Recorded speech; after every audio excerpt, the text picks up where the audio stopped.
Bueno, en primer lugar, quería agradecer a la Oficina del Parlamento Europeo el haber organizado esta reunión, este diálogo tan importante y tan necesario a Casa América por ofrecernos su espacio, su alojamiento, pero también el impulso de este debate, a los cónsules representados aquí en este encuentro, especialmente los del Mercosur, representantes institucionales y a mi amigo Carlos Carrizosa, que es el presidente del Grupo Parlamentario de Ciudadanos en el Parlamento catalán y buen amigo.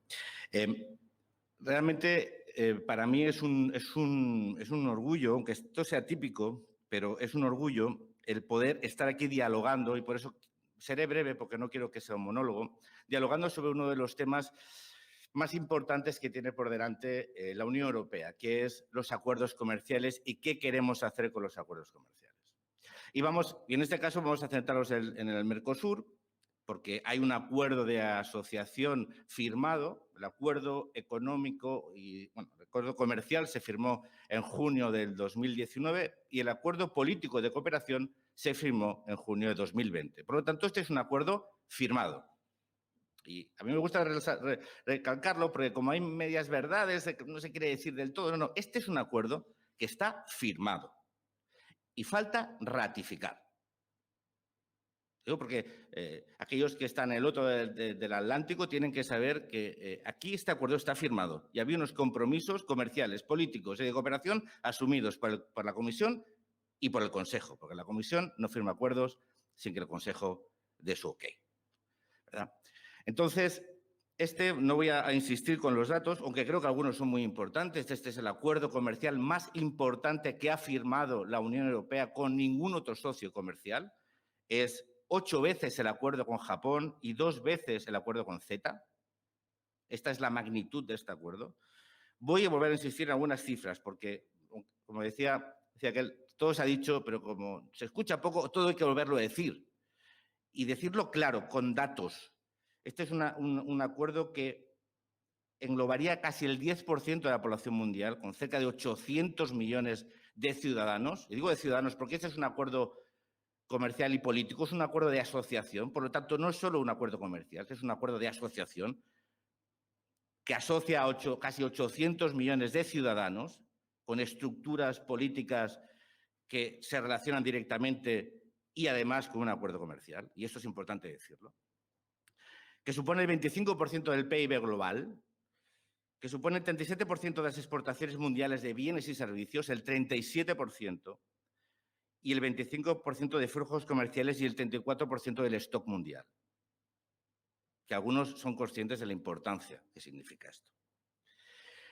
En Europa, más de 36 millones de empleos dependen de las exportaciones. Un dato muy importante. Más de 36 millones de empleos en Europa y empleos generalmente de calidad están vinculados a nuestras exportaciones. Europa es un continente exportador. En Europa no hay materias primas. Esto, repito, todo el mundo lo sabe, pero hay que decirlo. Europa transforma, agrega valor añadido, tiene un mercado interno que es incapaz de asumir toda su producción y exporta. Y para exportar, lo mejor es tener acuerdos comerciales, porque el comercio existe. Comerciamos con el Mercosur. Bueno, comerciamos con Brasil, comerciamos con Uruguay, comerciamos con Argentina, comerciamos con Paraguay. Venezuela no está ahora dentro del acuerdo, pero que es otro tema que, como nota al margen, Venezuela es parte del acuerdo, es parte del Mercosur, aunque ahora tiene su participación suspendida por la situación política, pero Venezuela está dentro del acuerdo. Lo digo para que entendamos la magnitud también. Pero hay comercio. Lo digo porque esto a veces hay comercio. Lo que pasa es que ese comercio, en el caso del bloque del Mercosur y para el Mercosur Europa, tiene unas barreras arancelarias y unas cuotas. La intención de todo acuerdo comercial, digo comercial, después hablamos de la parte política, es reducir esas tarifas, reducir esas dificultades de entrada y reducir las cuotas e intentar avanzar hacia un mercado lo más integrado posible, lo más libre posible, sin aranceles que perjudican a los clientes, a los consumidores y a las empresas. Y eso es lo que buscaba este acuerdo. Podía haberse centrado en ser un acuerdo comercial, que hubiera sido perfectamente legítimo. El trámite hubiera sido exclusivamente de la Comisión, el Consejo y el Parlamento Europeo, no de los parlamentos nacionales o algunos regionales, y hubiéramos centrado el debate en el acuerdo comercial. Pues bueno, hubiéramos con datos muy buenos. Pues mire, el 92% de las exportaciones serán liberalizadas en 15 años de la Unión Europea a Mercosur y el 91% al revés en 15 años. De aquí 15 años, más del 90% no tendrían restricciones de entrada y no tendrían cuotas, ni tarifas, ni aranceles. Parece un buen acuerdo, ¿no? Es un acuerdo win-win, porque es un acuerdo que las dos partes ganan. Uno consigue mercado y estabilidad jurídica para las inversiones y los productos y los acuerdos, y el Mercosur consigue participar de las cadenas globales, básicamente. Quiero resumirlo, es más complejo todo, pero... Porque Brasil es cierto, Brasil es un socio estratégico, pero Brasil, como un dato, Brasil exporta... La totalidad de la carne que exporta Brasil a Europa son 3 semanas de exportaciones a China, a día de hoy. Por la magnitud, ¿no? Bien. Entonces, eso es un muy buen acuerdo, es un acuerdo que a una zona que tiene unos aranceles muy altos y es muy proteccionista, Europa obtendría el privilegio de ser el primer gran socio comercial que tendría el acceso libre a esos mercados. Y nos encontramos que frente a esos datos extraordinarios, esa voluntad de conseguir un espacio integrado económico, os voy a dar algunos datos de las previsiones que hizo el único estudio de impacto que se ha hecho real sobre el acuerdo, que es el que hizo la London School of Economics en 2019, algunos datos de lo que significaría el aumento de las exportaciones de la Unión Europea al Mercosur en el caso del acuerdo. En el caso, por ejemplo, de los lácteos, en la versión conservadora pasaríamos a un más 91%, en la ambiciosa más 121%, en bebidas alcohólicas más 36% o más 38%, en textiles más 311% o más 424%, en maquinaria más 78% o más 100%, en electrónica más 109, más 149%, vehículos y partes de vehículos más 95, más 114. Estos son datos. Estos datos, aquí son unos números, bueno, aquí están un poco pintarrajeados, pero detrás de esto hay empresas y empleos. Y eso también es bueno recordarlo. Entonces, en este contexto de un acuerdo económico tan beneficioso, la Unión Europea decidió, y creo que adecuadamente, que esto no era suficiente.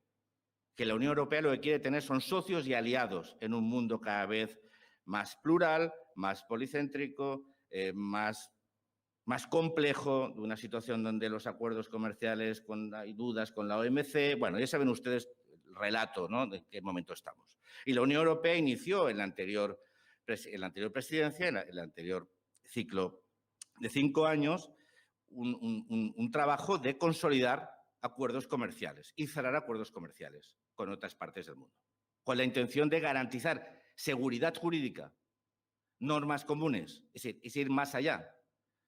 Vamos a garantizarnos socios de comercio globales para poder garantizar a nuestras empresas pues, una situación de, sobre todo, estabilidad jurídica y normas compartidas. Había una comisaria, Malmström, que hizo una tarea formidable. Se cerraron múltiples acuerdos y durante su mandato se firmó este acuerdo, la parte comercial. Hubo el cambio de comisión, entró von der Leyen. Como un ejemplo, les voy a dar un ejemplo de algo con lo que acabaré en mi intervención. Von der Leyen no citó a América Latina en la toma de posesión. No citó a América Latina. Y en el último Estado de la Unión, hace creo que dos plenos, tampoco lo volvió a citar. Y lo dejo de momento aquí, después lo recogeré. Hubo un comisario que inició el mandato, el señor Hogan, comprometido con la ratificación del acuerdo, hasta que tuvo que dimitir por una situación derivada por la COVID y fue sustituido por el señor Dombrovskis. En el interín ya había habido manifestaciones muy fuertes por parte especialmente de Francia, diciendo que el acuerdo no se podía firmar en las condiciones en las cuales no se podía ratificar en las condiciones que se había firmado. Estos comentarios empezaron en agosto del 2019, poco después de firmarse en Osaka. Bueno, el argumento nuclear era: no podemos ratificar este acuerdo porque Brasil no está comprometido con el combate con los incendios en el Amazonas y con la deforestación. Y, por lo tanto, no nos fiamos de que aquello que hemos firmado en el acuerdo, porque, como muy bien decía el cónsul, hay un respeto. Es el primer acuerdo que incorpora el respeto por los acuerdos de París, es el primer acuerdo que incorpora el respeto por los acuerdos de reducción de deforestación. Es un acuerdo que siempre he dicho que no solo que sea importante y grande y estratégico y equilibrado, sino que es moderno y es sofisticado porque incorpora dentro del acuerdo objetivos compartidos políticos y especialmente medioambientales, con países que todos ellos son firmantes de los acuerdos de París. Bueno, pues en este contexto saltan las noticias de los incendios en el Amazonas, saltan las noticias del no compromiso del gobierno actual, y a partir de ahí se desencadena todo un argumentario diciendo: este acuerdo no puede ratificarse porque dudamos de los compromisos medioambientales de los firmantes por parte del Mercosur. Y digamos, con claridad, es el motivo por el cual este acuerdo no ha iniciado el proceso de ratificación. Y entonces, ¿dónde estamos ahora? Pues estamos en un momento donde el acuerdo está en un coma inducido, está en el congelador, esperando algo que el comisario de Comercio que sustituyó al señor Hogan en noviembre del 2020 dijo en su hearing: este acuerdo no iniciará el proceso de ratificación hasta que no se consigan unos compromisos adicionales en respeto medioambiental por parte de los países del Mercosur o del bloque Mercosur. Y este es el momento actual. Hace casi un año, pronto va a ser, de unos días va a ser un año desde que el señor Dombrovskis anunciase públicamente que la Comisión hacía suyo las dudas de algunos de los Estados miembros y anunciaba que exigiría, además del acuerdo, unos compromisos adicionales a los países del Mercosur. Bueno, ¿ustedes saben cuáles son esos compromisos adicionales? Bien, ni yo. No lo digo porque yo como standing rapporteur del acuerdo. Bueno, un acuerdo que no he visto. He visto lo que se ha publicado. Lo que no se ha publicado tengo información, pero es un acuerdo que todavía nadie ha visto en su totalidad porque no ha sido publicado 100%. Pero bueno, o sea, yo no los conozco, no los conocen los representantes en Bélgica y ante las instituciones europeas de los países del Mercosur, no lo conocen los ministros encargados ni los equipos negociadores de los países del Mercosur. Es decir, la Unión Europea no ha proporcionado todavía ningún documento de trabajo a los países del Mercosur sobre los compromisos adicionales que quiere exigirles. Así es donde estamos ahora. En un impasse, en un momento donde la Unión Europea, la Comisión que ha firmado unos acuerdos, un acuerdo de asociación, hace un año que anuncia que va a exigir unos compromisos adicionales con aquellos que ha firmado hacía un año el acuerdo político y de cooperación, porque duda de su aplicación, y un año después de anunciarlo todavía no ha iniciado el proceso de negociación. Entonces voy a recoger una de estas cosas que he dejado por aquí. Si estuviese en un mundo virtual, pues aparecería por aquí, que es la importancia de América Latina para Europa. Y ahora lo recojo. Lo pongo aquí encima de la mesa. Mire, yo además de estas cosas, en el Parlamento Europeo tenemos muchos cargos. La tarjeta no cabe para tantas cosas que tenemos, ¿no? Pero a mí hay una que no se dice nunca, pero que es muy importante. Yo soy coordinador de América Latina de Renew Europe. Y, por lo tanto, tengo una visión y unas relaciones muy intensas, muy permanentes, con tanto los representantes del conjunto de países de América Latina en Bruselas y las instituciones, como directamente con los gobiernos de América Latina. De hecho, antes de ayer tuve un encuentro con el vicepresidente de El Salvador. Bueno. Y a todos les digo lo mismo. Desgraciadamente, voy 14 minutos e intentaré abreviar. Me gusta ser muy claro. Los que me conocen saben que me gusta ser muy claro. Me gusta exponer las cosas para que podamos corregirlas. Para poder solucionar algo tenemos que saber qué pasa. Y lo que pasa es que América Latina no es una prioridad para las instituciones europeas. Y esa es una realidad. Cuando se habla de comercio internacional, cuando se presentó un informe por parte de la Comisión, que se nos pasó al Parlamento, En el informe de la política comercial de la Unión Europea se hablaba de todas las regiones, un informe que hablaba de la política comercial de los últimos 2 años, porque había habido la COVID, había habido un parón, es un informe anual sobre la política comercial de la Unión Europea. Se hablaba de todas las regiones del mundo, Indo-Pacífico, África, Estados Unidos, Canadá, Japón. Y América Latina no aparecía ni siquiera, no como un capítulo, como un título donde hubiera un párrafo. No se hablaba. Digo, no me gusta hablar de una persona, pero tuve que poner una enmienda diciendo, vamos a poner que América Latina ahora mismo estamos en los procesos de negociación o de actualización o modernización del acuerdo con México, con Chile, y tenemos pendiente el acuerdo con Mercosur. Estamos hablando de relaciones, las relaciones transatlánticas europeas no solo son con Estados Unidos y con Canadá, son con el resto del continente. El continente no acaba en Río Grande, baja. Y ahí encontramos una de las zonas del planeta donde tenemos más proximidad, no ya cultural. Yo en esto no me gusta estar siempre diciendo, no, es que tenemos una afinidad cultural, lingüística, histórica, todo eso es cierto, lo conocemos, pero es que además son mercados que tienen una gran capacidad de crecimiento. Tenemos la obligación como instituciones europeas de trabajar por la estabilidad política y democrática en una región clave del planeta. Tenemos que contribuir a la consolidación de las integraciones regionales, porque América Latina o Iberoamérica, como quieran ustedes llamarla, es un socio estratégico para la Unión Europea en el corto, medio y largo plazo. Quien no quiera ver eso, nos mete a todos los europeos en un problema. Yo siempre digo, donde no haya virtud, que haya interés. Yo apuesto por la virtud. Creo que es importante, creo que es necesario.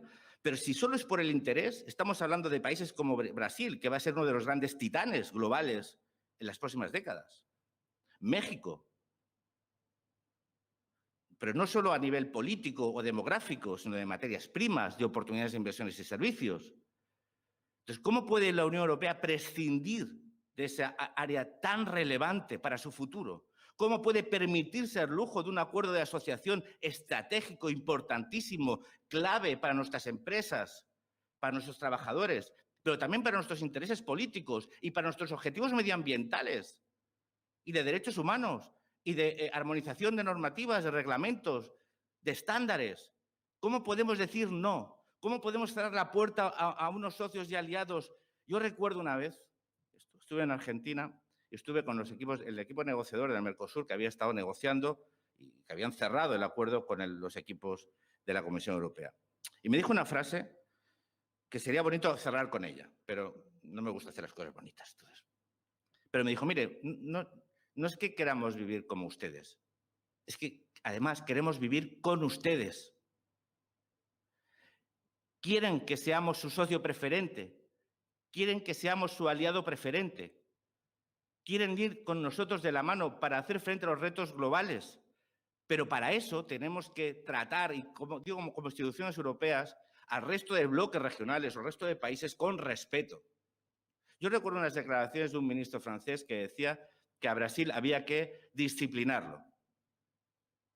Y yo recuerdo, estuve cenando antes de ayer con el ministro de Comercio francés y le dije, con Brasil tenemos que cooperar, tenemos que contribuir, tenemos que dialogar, tenemos que marcar unos objetivos comunes y tenemos a veces que dirimirlos, pero ningún país va a aceptar en el siglo XXI ser disciplinado. Europa no puede disciplinar a nadie. Europa ya no es el único mercado y ya no es ni el principal.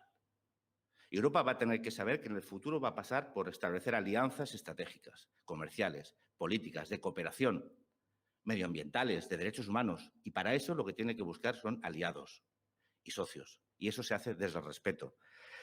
Miren, yo a veces cuando algunos dicen, ¿cuál será el coste del acuerdo? Bueno, pues el coste será en algunos aspectos muy beneficioso y tiene algunos costes, como todo en la vida. Todo tiene beneficios y tiene costes. Pero lo que nos tenemos que formular como europeos es, ¿cuál será el coste del no acuerdo? Cuando sepamos el coste del no acuerdo y se lo expliquemos a nuestros ciudadanos, muchos de aquellos que están defendiendo ahora que este acuerdo no hay que firmarlo, no lo dirán en público, pero en privado dirán, cometimos un grave error. Bueno, pues yo creo que los que estamos aquí, que sabemos de la importancia de lo que significa América Latina, a todos niveles, que creemos y queremos contribuir, debemos hacerlo. Y desde la sociedad civil, desde las instituciones, desde los estados, tenemos que empujar. No podemos permitir que algunos estados de la Unión Europea condicionen la política exterior y la política comercial de la Unión Europea.